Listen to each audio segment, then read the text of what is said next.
Demokrasi Pancasila itu tidak mengenal dominasi mayoritas dan minoritas.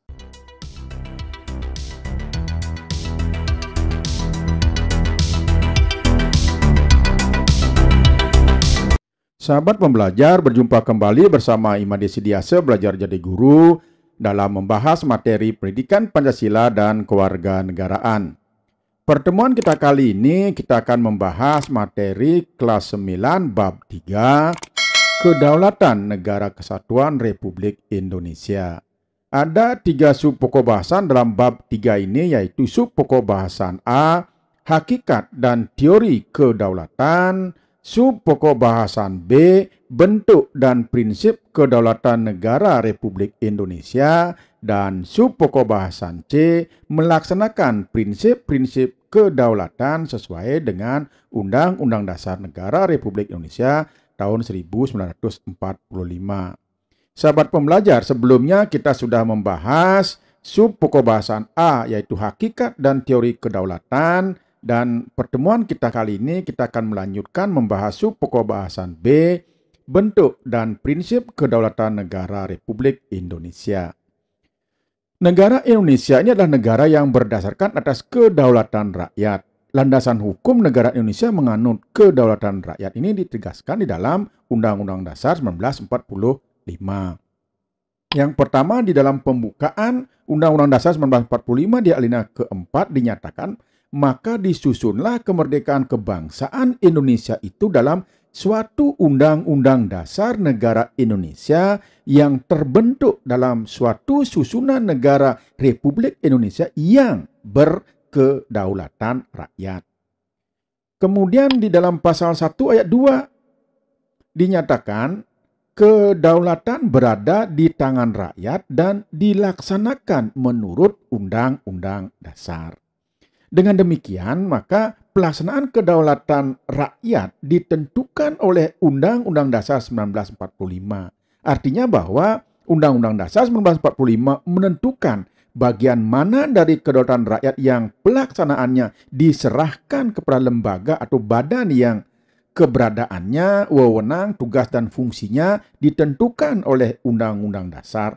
Namun, penyerahan ini tetap dalam pengawasan oleh rakyat, baik secara langsung maupun melalui lembaga yang dipilih atau dibentuk atas mandat rakyat.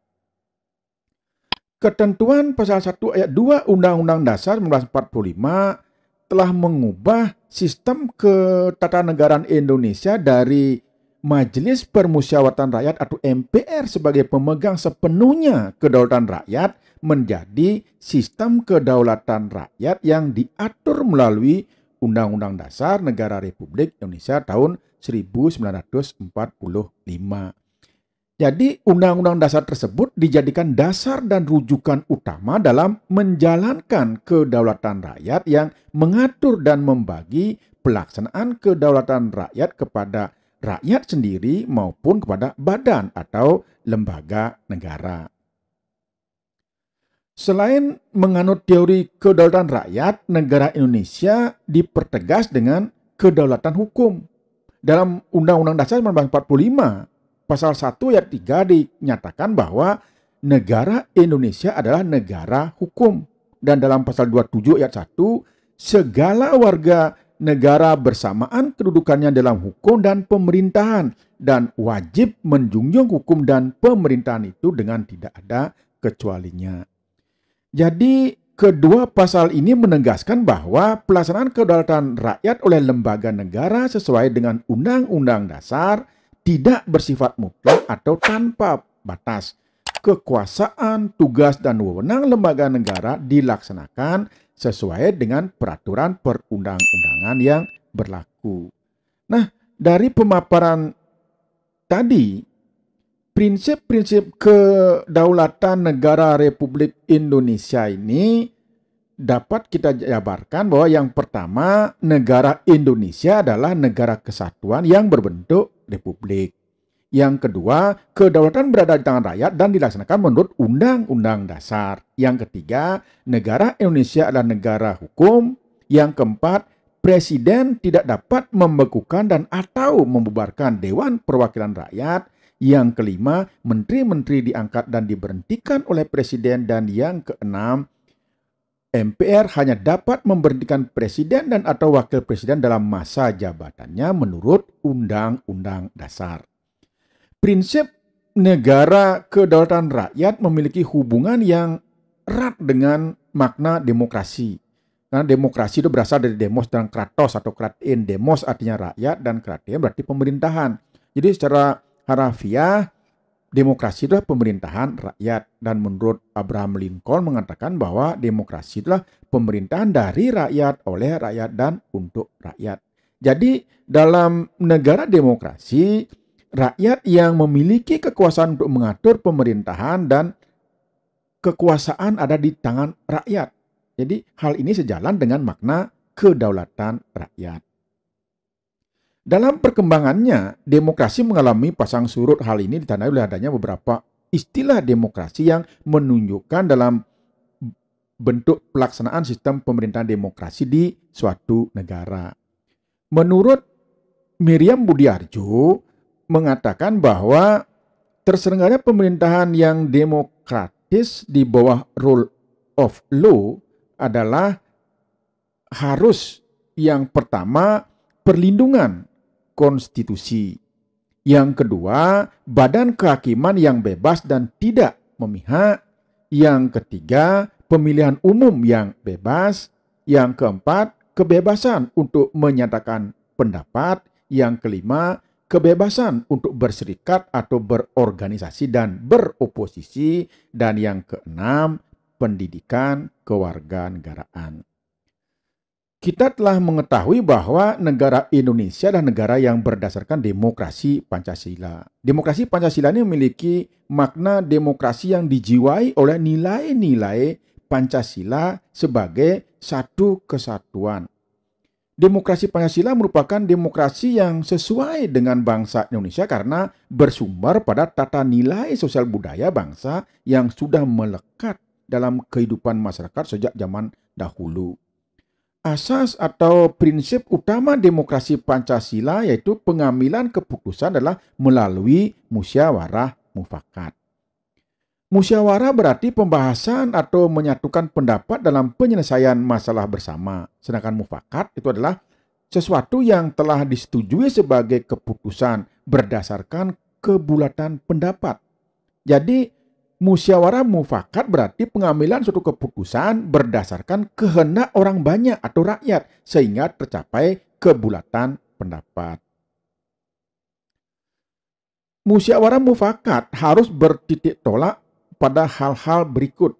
Yang pertama, musyawarah mufakat bersumberkan inti kerakyatan yang dipimpin oleh hikmat kebijaksanaan dalam permusyawaratan perwakilan. Yang kedua, pengambilan keputusan harus berdasarkan kehendak rakyat melalui hikmat kebijaksanaan. Yang ketiga, cara mengemukakan hikmat kebijaksanaan harus berdasarkan akal sehat dan hati nurani serta mempertimbangkan persatuan dan kesatuan bangsa serta kepentingan rakyat. Yang keempat, keputusan yang diambil harus dapat dipertanggungjawabkan secara moral kepada Tuhan serta menjunjung tinggi nilai-nilai kemanusiaan dan keadilan. Dan yang kelima, keputusan harus dilaksanakan secara jujur dan bertanggung jawab. Nilai lebih demokrasi Pancasila adalah adanya penghargaan terhadap hak asasi manusia dan hak minoritas. Demokrasi Pancasila itu tidak mengenal dominasi mayoritas dan minoritas. Dominasi mayoritas mengandung makna bahwa kelompok besar menguasai segi kehidupan dengan mengabaikan kelompok kecil. Kepentingan kelompok kecil diabaikan oleh kepentingan kelompok besar dalam masyarakat. Sedangkan tirani minoritas berarti kelompok kecil menguasai segi-segi kehidupan dengan mengabaikan kelompok besar. Nah, keputusan dalam demokrasi Pancasila mengutamakan kepentingan seluruh masyarakat, bangsa, dan negara. Kelompok minoritas maupun mayoritas memiliki kedudukan yang sama di dalam demokrasi Pancasila. Nah, apabila kita bandingkan demokrasi Pancasila dengan demokrasi yang lain seperti demokrasi liberal dan demokrasi sosialis, dapat kita lihat pada tabel berikut. Kalau demokrasi Pancasila mengutamakan kepentingan bangsa dan negara di atas kepentingan pribadi dan golongan dan mengakui hak milik perorangan. Kalau demokrasi liberal mengutamakan kepentingan pribadi dengan mendukung sepenuhnya usaha pribadi. Sedangkan demokrasi sosialis mengutamakan kepentingan bersama dengan mengabaikan kepentingan pribadi. Kemudian yang kedua, pengambilan keputusan dengan musyawarah mufakat. Sedangkan demokrasi liberal, keputusan diambil dengan suara terbanyak, sedangkan demokrasi sosialis, keputusan diambil berdasarkan kehendak mayoritas. Kemudian yang ketiga, agama merupakan bagian yang tidak terpisahkan dari kehidupan bernegara. Sedangkan di dalam demokrasi liberal, memisahkan urusan agama dengan kehidupan negara, atau yang sering disebut dengan sekuler. Sedangkan kalau demokrasi sosialis tidak mengenal agama karena tidak mengakui adanya Tuhan. Selanjutnya yang keempat, di dalam demokrasi Pancasila tidak dikenalnya diktator mayoritas dan tirani minoritas.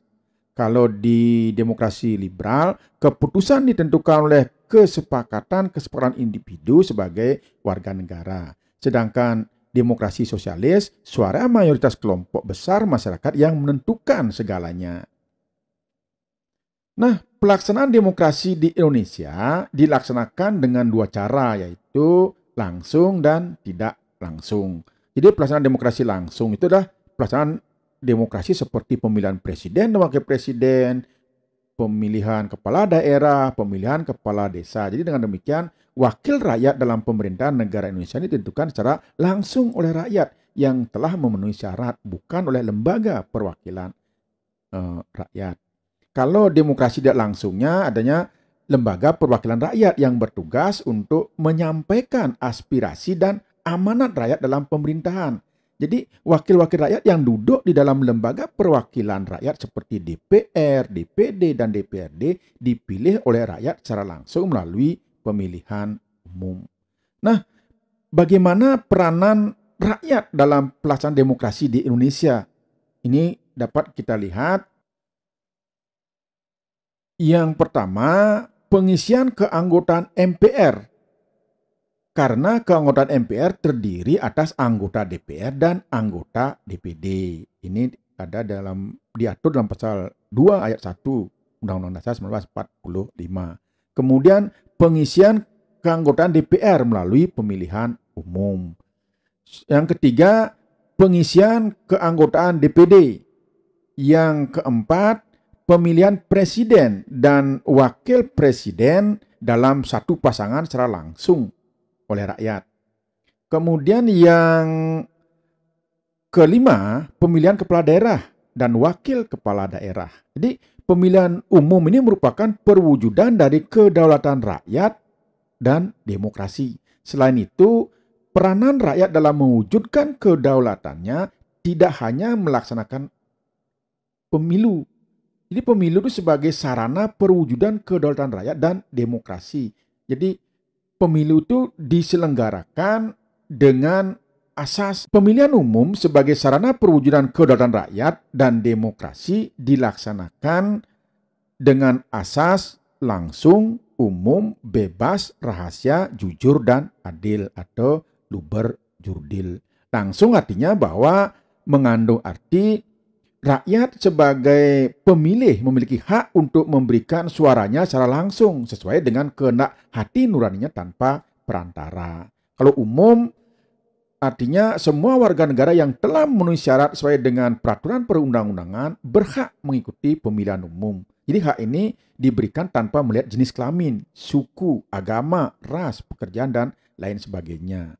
Kalau bebas artinya semua warga negara yang telah memiliki hak dalam pemilu memiliki kebebasan untuk menentukan pilihannya tanpa ada tekanan dan paksaan dari siapapun dan dalam keadaan apapun.